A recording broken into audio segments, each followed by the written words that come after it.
해외에서 수입을 해다가 국내에서 판매하시는 분들 원산지 표시에 대해서 걱정이 좀 많으시죠? 딱 결론을 먼저 말씀드리면 우리가 이것을 수입을 해하다가 국내에서 판매할 거다라고 하시면 원산지는 표시한다라고 생각하시는 것이 좋겠습니다. 그런데 면제에 해당하는 경우가 있죠. 그래서 원산지 표시 관련해서는 일반적으로는 이렇게 생각하시는 게 좋습니다. 원산지 표시 면제 대상에 해당하지 않는 경우에는 원칙적으로 원산지를 표시를 하는 게 맞다.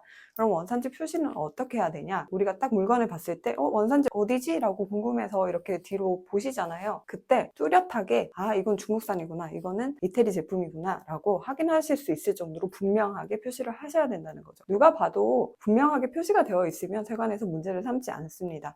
하지만 표시를 하긴 했는데 너덜너덜 거린다던가 쉽게 떨어진다던가 표시가 돼 있기는 한데 차이나 이태리, 코리아 막 이렇게 섞여 있는 경우도 있겠죠. 어디가 대체 원산지인 거야? 라고 혼동할 수 있는 문구, 그리고 오인할 수 있는 문구, 이런 것들은 단속 대상에 걸린다는 것을 인식을 하시고 원산지 표시를 준비하시는 게 좋습니다. 그래서 원산지 표시 안 하면 무슨 문제가 있나요? 라고 하시는데 원산지 표시 상당히 중요한 이슈죠. 세관에서도 중점적으로 검사하는 항목 중에 하나라고 보셔야 되는데, 사실은 원산지 표시 하나도 안 돼 있는데 원산지 표시 잘 되어 있다고 세관 신고했어요. 근데 세관에서 검사 안 났기 때문에 모르던데요? 라고 하실 수가 있는데, 네, 모르죠. 물품을 까보지 않는 이상은 알 수가 없습니다. 그럼 뭐가 문제일까요? 검사가 났을 때는 세관에서는 우리가 신고한 그 서류와 그리고 현품을 비교를 하게 되죠. 그래서 신고서에는 원산지 적정하게 표시했다고 신고를 해놓고 막상 물건을 열어보니 원산지가 안 되어 있거나 부적정하게 표시가 돼 있는 거예요. 그러면 어떻게 되죠? 당연히 보수 작업하시고 적정한 표시에 의해서 신고를 하셔야 되겠죠. 문제는 이제 이렇게 원산지 시정 명령을 받았다라고 하는 경우에 추후에 이제 물건을 수입하시는데 어려움을 겪으실 수 있다는 게 가장 큰 문제점입니다. 이렇게 생각하실 수 있잖아요. 우선은 원산지 표시 대상인 걸 알면서도 어차피 세관 검사 별로 안 나더라, 문제가 생겼을 때 원산지 표시를 하겠다라고 생각을 하실 수가 있는데, 네, 물론 그렇죠. 10건 날려서 검사가 한 건 정도 난다라고 하면 그래도 90%의 희망을 가져볼 수 있지 않을까라고 잘못 생각하시는 경우가 있는데, 그렇게 판단을 하시면 안 되고요. 세관 검사 결과에 잘못된 게 적발이 됐다라고 하면 추후에 이제 같은 물품이든 그 업체가 수입을 하시는 물 계속